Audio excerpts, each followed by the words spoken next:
Hello everyone, welcome to tech শিল্প। তো বন্ধুরা, এসএসসি জিডি নিয়োগ 2025-এর জন্য আপনারা অনেকেই প্রস্তুতি নিচ্ছেন, কিন্তু কি আপনি পিএমটি এবং পিইটি এর প্রতিটি ধাপ সম্পর্কে নিশ্চিত? এই পরীক্ষাগুলো এসএসসি জিডির সবচেয়ে গুরুত্বপূর্ণ ধাপ। আজকের ভিডিওতে আমরা আপনাদের জানাবো পিএমটি এবং পিইটি পরীক্ষার সম্পর্কে, এ থেকে জেড পর্যন্ত সবকিছু। শেষ পর্যন্ত দেখুন, কারণ ভিডিওটির শেষে গুরুত্বপূর্ণ টিপস শেয়ার করব যা আপনাকে সফল হতে সাহায্য করবে। তো বন্ধুরা, প্রথমে আসি পিএমটি বা ফিজিক্যাল মেজারমেন্ট টেস্ট। এটি হলো এমন একটি ধাপ যেখানে আপনার শারীরিক যোগ্যতা মাপজোক নেওয়া হয়। এবার চলুন দেখি কি কি পরিমাপ করা হয়। প্রথমে আসি উচ্চতা বা হাইট। সাধারণত পুরুষ প্রার্থীদের জন্য 170 সেন্টিমিটার হয়, কিন্তু এসসি বা এসটি, পাহাড়ি অঞ্চল এবং অন্যান্য সংরক্ষিত শ্রেণীর জন্য 165 সেন্টিমিটার হয়। এরপর আসে বুকের মাপ বা চেস্ট সাধারণত পুরুষ প্রার্থীদের জন্য 80 সেন্টিমিটার থাকা উচিত, আর 3 সেন্টিমিটার ফুলানোর দক্ষতা।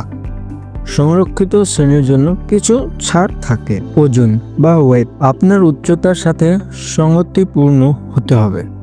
পুরুষ প্রার্থীদের ক্ষেত্রে বিএমআই বা বডি মাস ইন্ডেক্স এর বিশেষ খেয়াল রাখা হয়। তো বন্ধুরা, মনে রাখবেন, পিএমটি শুধুমাত্র মাপজোক নয়, এটি আপনার পরিশ্রম এবং শৃঙ্খলার প্রতিফলন। তাই এই ধাপের জন্য ভালো প্রস্তুতি নিন। এবার আসি পিইটি বা ফিজিক্যাল এফিসিয়েন্সি টেস্ট। এটি এমন একটি ধাপ যেখানে আপনার শারীরিক দক্ষতা যাচাই করা হয়। এসএসসি জিডি 2025-এ পুরুষ প্রার্থীদের জন্য পিইটি ধাপ নিম্নগুলি হলো, যেরকম প্রথমে আসে দৌড়। 5 কিলোমিটার শেষ করতে হবে 24 মিনিটের মধ্যে। পাহাড়ি অঞ্চলের প্রার্থীদের জন্য 1600 মিটার দৌড় 6 মিনিট 30 সেকেন্ডে। এরপর আসে লং জাম্প। পুরুষদের জন্য সাধারণত 11 ফুট বা 11 ফুট লাফাতে হয়, 3 বার চেষ্টা করা যেতে পারে।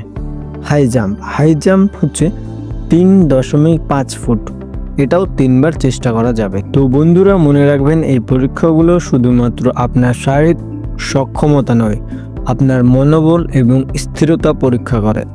প্রস্তুতির গুরুত্বপূর্ণ টিপস হচ্ছে, আপনারা যারা এসএসসি জিডি পিএমটি এবং পিইটির জন্য প্রস্তুতি নিচ্ছেন তাদের জন্য কিছু টিপস, যেরকম দৈনন্দিন প্র্যাকটিস, মানে প্রত্যেক দিন দৌড়ানোর অভ্যাস করতে হবে এবং টাইমিং কমানোর চেষ্টা করতে হবে।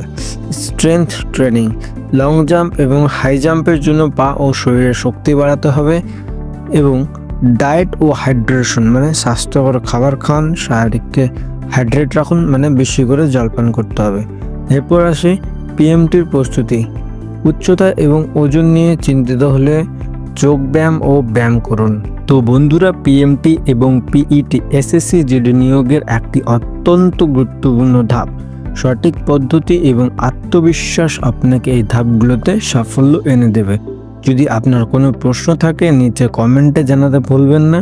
ভিডিওটি যদি আপনার কাজে আসে তাহলে লাইক করুন, শেয়ার করুন এবং চ্যানেলটিকে সাবস্ক্রাইব করুন।